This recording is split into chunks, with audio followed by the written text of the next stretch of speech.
So your relationship with PK obviously is pretty good. You came with him from Charleston to Louisville. You know, PK and I, we had a rough start when I first got to Charleston. He has a weird way of getting the best out of his players, even when they don't kind of see the ending behind all the madness. When I entered the portal at first, it was just a mess. I feel like meeting Coach Kelsey and the staff just kind of made my decision way easier. I committed literally after like a couple hours on my visit. Wow. Just the reassurance and the comfort he gave me just coming in and redshirting. It was just everything falling in place. With the injuries that your team has gone through this season already pretty early, how has the team kind of come together as a family and come back from that? I feel like we just showed we have fight in us. Like, we don't quit. We never go away. We always stick together. PK kind of introduces that to you when he's recruiting you. That I had dinner at PK's house the first day I got there. That was the first time I've ever even heard of a coach doing that. One of our pillars is part of the unit. We just all love each other, and we try to support each other and lift each other up.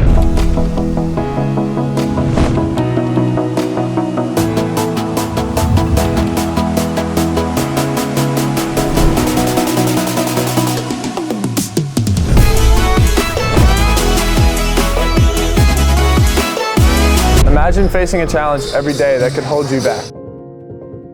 But for me, type 1 diabetes isn't a limit. It's a reason to inspire others. Spencer Stand is here to show kids that they can chase their dreams, no matter the obstacle. Through game day experiences, personal workouts, and virtual chats, Spencer Stand brings support, hope, and empowerment to kids with diabetes. Join me in making a stand. Visit spencerstand.com to learn more. What's up, everyone? Sydney Depp here with two of our Cardinal basketball players. Guys, go ahead and introduce yourself. My name is Khalifa. I'm from Alexandria, Egypt, and I'm a fifth-year senior. My name is Rodgers. I'm from Cincinnati, Ohio, and I'm a senior. Okay, wait, you kind of just threw me off. You're from Cincinnati. Yep. Me as well. Really? Yes, what part? Like live in like Wyoming, Finneytown area. Okay, yeah. I know about that. I'm from like Springboro, Centerville, Mason area, so not too far off. Too far. There we go. Okay, so wait, let's switch gears here. Why did you come to Louisville?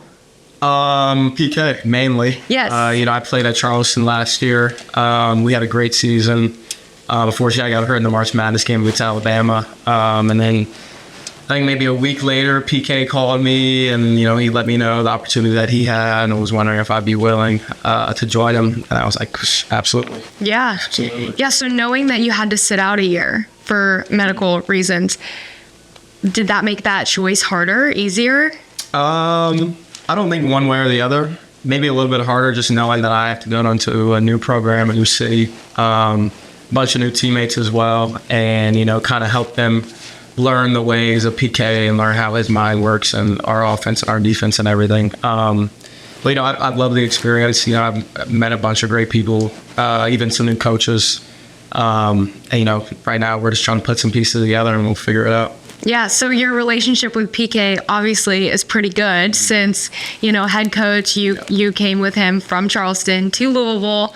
What's your relationship like? And I'm coming to you next.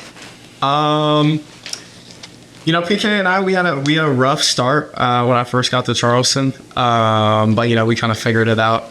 He has a weird way of, getting the best out of his players, even when they don't kind of see, the madness behind, or the ending behind all the madness. But that's my guy. He's from Cincinnati as well. We both played in the same high school conference. He knows all the people that I know, and right now, I think he's probably one of my closest people, one of my closest coaches in my entire life. Wow, that's awesome. What about you, Ollie? What is your relationship like with PK? I just met him, 6 months ago, 7 months ago. He's a great guy. Like I said, he's like an older brother to us.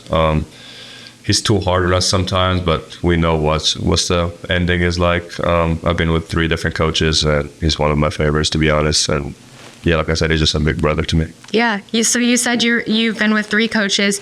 Obviously, you're coming from BYU, and Mark Pope was the coach there. Yeah. He switched over and is now the coach for Kentucky. Yeah. So why Louisville?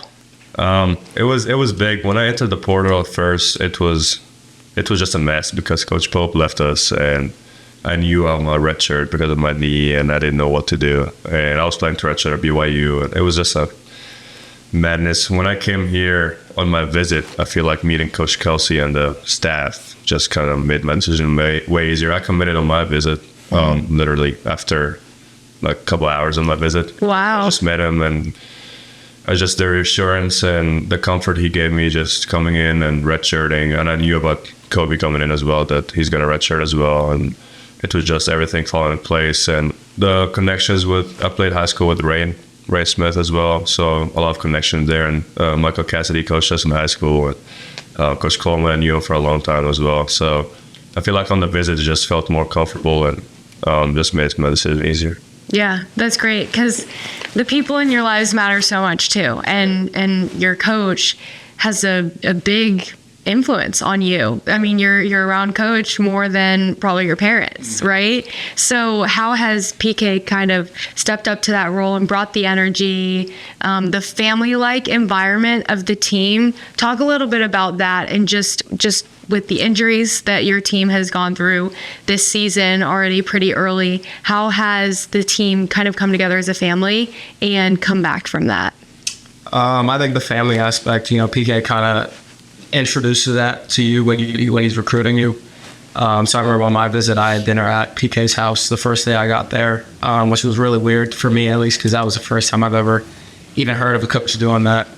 But even on the floor, like in with the team, it's always like a next man up thing, which is a part of the family as well. Because like, let's say like your mom or somebody is sick, you got to step up and take care of whatever else you need to take care of in the family. Right. And that's kind of what we're doing with Andrews right now, especially with Kanai and James, younger guys, even though James has played a year of college already, but younger guys need to step up, make a additional effort and produce a little bit more. That's kind of what we're going through, but we'll figure it out. Mm-hmm. Yeah, Coach always says one of our pillars is power of the unit. And we just all love each other, and we try to support each other and lift each other up. And like Kobe said, just next man up mentality. And I think we've been doing pretty good at it, and we're gonna have Kadir back soon, and hopefully we gotta figure it out. It's not an excuse, obviously. We're good, but yeah. And other thing too, like if you guys see like in the home games, like Coach Kelsey always brings his Johnny out with him, and Coach Thomas Carr brings his daughter out, and Coach Roddy brings his son out. It's just, you gotta feel like the family environment. Whenever you come in practice, you see like their kids around and stuff, so it makes you feel like family as well. Yeah, that's awesome. And you kind of view them as maybe little siblings. Yeah, it's just the family environment. So you mentioned power of the unit. Yeah. I want to talk about that because I've been hearing that phrase over and over ever since the start of basketball season and PK coming into Louisville. Yeah. What has that kind of helped you embody? How has that changed you off the court?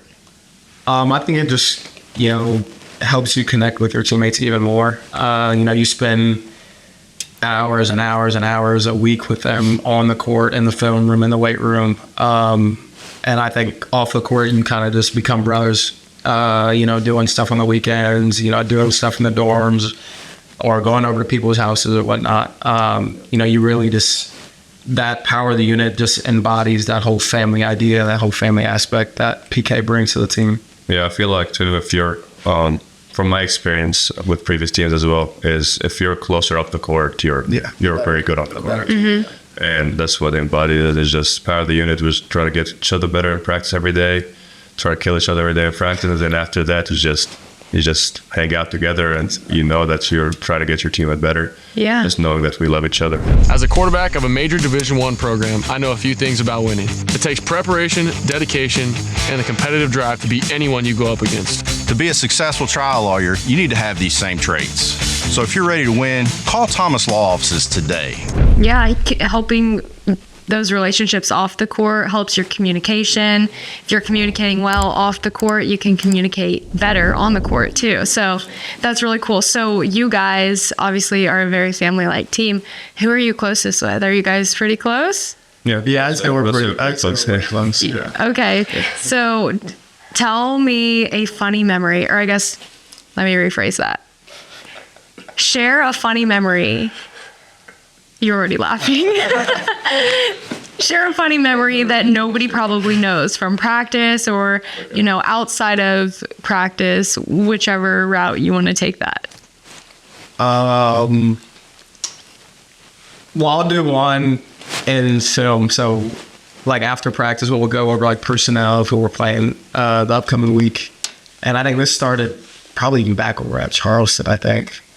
PK is always like, unfortunately, I know this, like you guys hate this, but I will not be in the film room to watch this with you guys. And I'm the first one that's like, yes, thank God he's not in film. And he'll always give me that little like side eye look, but Because film is going to get a little longer. yeah, when he's in there, it's going to be forever. Oh, okay. But I think just, that is just like something that I look forward to. Not look forward to, but like I always think it's funny and everybody thinks it's a little funny. That every time he says that? Every time. Yeah. I'm celebrating. He's not the only one celebrating. Oh, jeez. I feel like some of the times when he draws a play on the whiteboard and we're playing against so he's playing a scout team and he draws a play on the whiteboard and we execute it perfectly and make the shot and he starts like celebrating. He's like, so yes, and he started like with his whistle, like doing a little dances and stuff. Dancing, spinning on the floor. Spinning on the floor, dancing and stuff. It's like the funniest thing ever for me. Does he do that a lot? A little dance? Yeah, he'll do a little dance. Every time we execute a play or do something really good, you'll see. Show us what it's like. Come on. Come on. You have to. You can't talk about it. He gets on the floor and stuff. That's why I don't. What? If you guys do like And I do like break breaks and hits and stuff and spins and stuff. Oh my gosh, I love it. I love it. So he's really become an icon here. Like the glasses, the energy. I mean, I talked to some fans pregame and they're like, we're getting there early. We're about to head over there because doors are about to open and we want to be front row. How does the student section and the fan base like impact the energy that you feel on the court and on the bench and just being a part of the team? I mean, yeah, being in the Young, I think is the biggest college arena in the whole country. So, just being in there, hearing the fans, I'm like, for our first game, even I remember telling them, I was like, yo, this is the loudest arena I think I've ever been in. Like, this is crazy. But, they just provide an extra boost. They're kind of like our sixth man on the floor when we go on a run. When we score, like the arena goes crazy, forces them to call a timeout. And I think it just brings us a little boost of energy. Yeah, like a hostile environment. I feel like the previous years they haven't been coming a lot, and I feel like Coach Kelsey helped leading that, like going out and just and for classes and stuff, and just get them to come to going out on campus, pointing kids out, telling them come to the game. Exactly. And that helps us a lot. Just seeing the students come and support us and the whole city, just bringing excitement back to basketball games, and it's been helping us a lot as well. Yeah. So this season, obviously, it's December. What game has been the most fun to watch?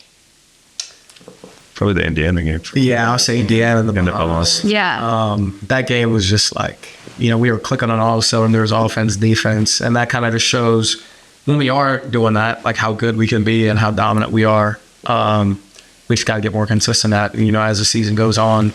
That's where you start to put the pieces together, and then we'll see how good we really are. We had a really tough schedule as well up to this point, and we're going to conference play coming up. But I feel like we just showed we have fight in us. Like we don't quit, and we just play hard. Like even the last game against Kentucky, we just showed we never go away. We always stick together, even though we have 6, 7, 8 players, and the rotation is kind of cut loose because we don't have a lot of players, but a lot of healthy players. And we showed that we can compete with a very good team at their home arena. So that shows a lot about us. Yeah. I mean, especially when you guys can perform at away games when you have their fans screaming at you and screaming for them. I mean, you're surrounded by the opposing team. Yeah, that was the loudest arena I think I've ever been in. Yeah. At an away game, you'd say? Yeah. An away game. Are there any past players for Louisville that you guys look up to? I actually met Russ Smith when I think I was like 10, and I took a picture with him, funny enough, at Wild Eggs, and then I met him again when I came here, and I was like, that is crazy. Wow. Like, that's about it. Like a little full circle moment there? Yeah. We have an Egyptian player named Anas Mahmoud. He played there back in 2013. I've always looked up to him growing up because he's from Egypt. Mm-hmm. And Now we were roommates like 2 years ago in the national team. It was kind of crazy. That's Now I so play at Louisville. Wow. It's like a full. I have a lot of Egyptian people here. They went here back, alumni and stuff. Yeah. I was going to say like a full circle moment. Do you model your play after him? A little bit, the passing game. He cannot shoot at all. And he's very athletic. There's some, but his passing skills are really good. Yeah. And he plays for Coach Rick Pitino, so. And they call you a passing big man. Yeah. Yeah. Talk a little bit about that. What's it mean to be a passing big man? So since high school, I just discovered that I'm never going to be the most athletic guy on the court. So I had to come up with a different skill for a 6'11" big man that's not athletic. And I became a very good passer because not a lot of people my height can really shoot or pass. And I tried to just develop that skill. And I went to Charlotte, and Charlotte had very good big man coaches. Coach Arifard, he's the head coach right now there. He helped me a lot every single day, just develop that skill. And funny enough, went to BYU, and Coach Pope modeled the offense around it as well. So it was kind of cool. Just passing the ball, like seeing my teammates score, and I feel like it opens up a lot of stuff when you're a 6'11" dude that can see everything from above. Right. And just kind of throw the ball and get free layups and shots, basically. Yeah. Yeah, especially when you're 6'11". This.